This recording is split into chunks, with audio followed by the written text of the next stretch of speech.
Bonjour et bienvenue sur Sensation. Nous allons nous replonger dans nos livres d'histoire. Nous sommes avec Nicolas Patin. Bonjour.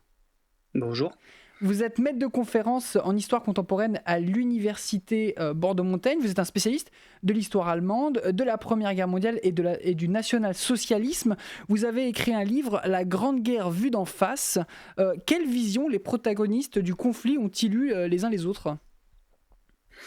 Alors d'abord, merci pour cette invitation. Alors en ce qui concerne ce livre qu'on a coécrit avec trois autres auteurs, Arndt Weinrich, Gerd Kromeich et Nicolas Beaupré, il y avait cette idée au moment du centenaire de 14-18 en France, de regarder en face, c'est-à-dire outre-Rhin, et de voir comment les Allemands d'aujourd'hui et les Allemands de l'époque voyaient la Grande Guerre, la guerre de 14-18.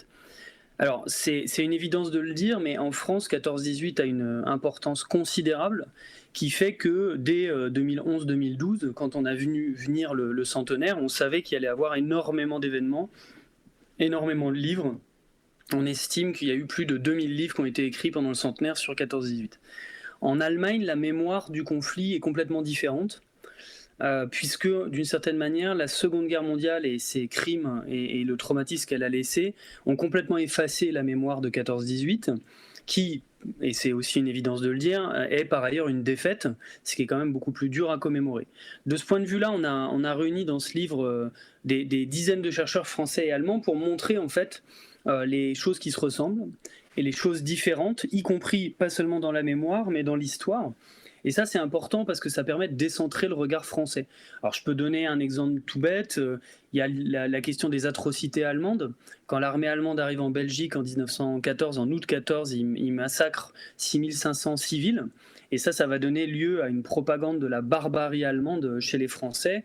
Évidemment, du côté allemand, on a une perception complètement différente où, à l'époque, on plaide la légitime défense face aux civils belges qui joueraient la carte des francs-tireurs et qui tireraient dans le dos de l'armée allemande. Et il y a beaucoup d'autres choses comme ça où la manière de percevoir la guerre n'est pas la même. Et c'est ça qu'on a eu envie à l'époque de mettre en valeur dans ce livre. On dit souvent que le traité de Versailles, signé le 28 juin 1919, était imparfait, qu'il a lésé les pays vaincus notamment. Aucun d'ailleurs n'était présent.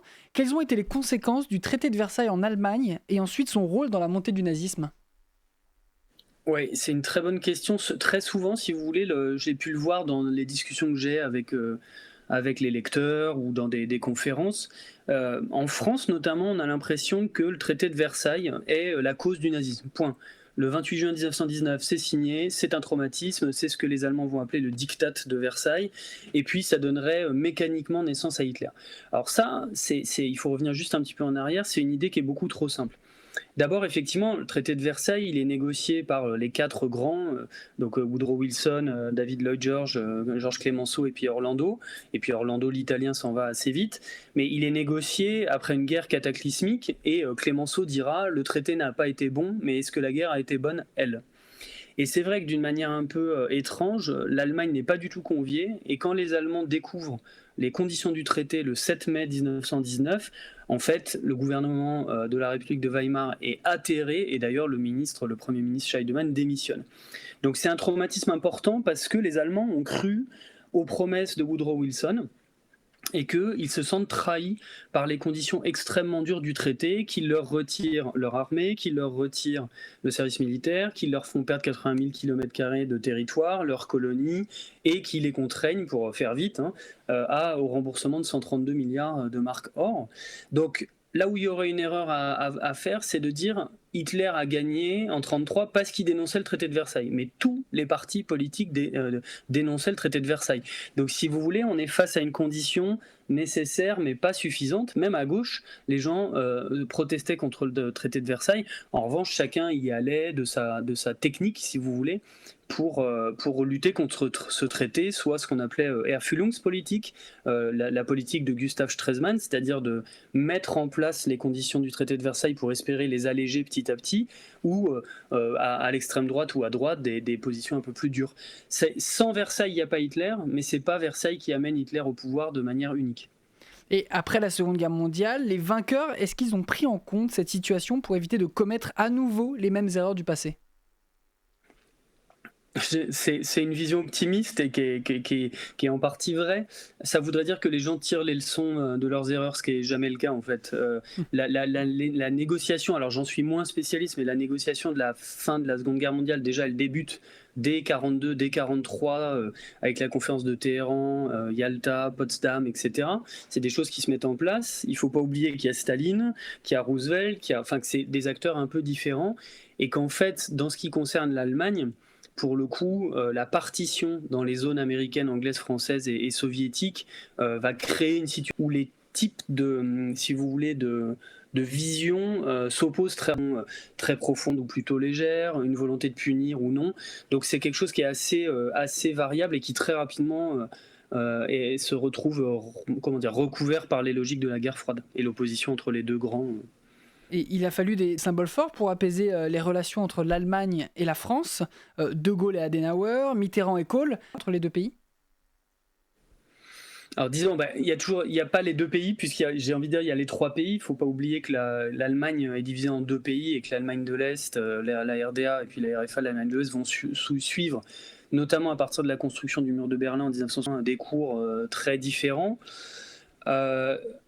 Ça n'allait pas de soi évidemment, mais comme tout événement historique, je dirais qu'en réalité, ce serait peut-être plus intéressant, même si un peu plus choquant, de considérer que ça allait énormément de soi dans la question de la guerre froide. C'est-à-dire que très tôt, finalement, c'est l'inverse qui se passe. On a tendance à amadouer beaucoup plus l'Allemagne de l'Ouest pour éviter que tout bascule dans le camp soviétique. Donc par exemple, sur les politiques de dénazification, qui auraient pu être beaucoup plus massives, on a la main leste parce qu'on veut que l'Allemagne s'intègre dans le camp de l'Ouest.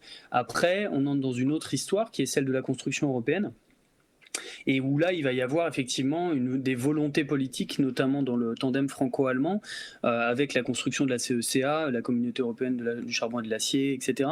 Des choses qui vont aller assez vite, en fait.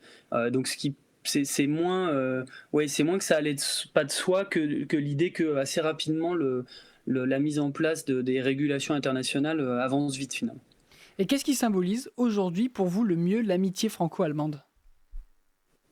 C'est une bonne question.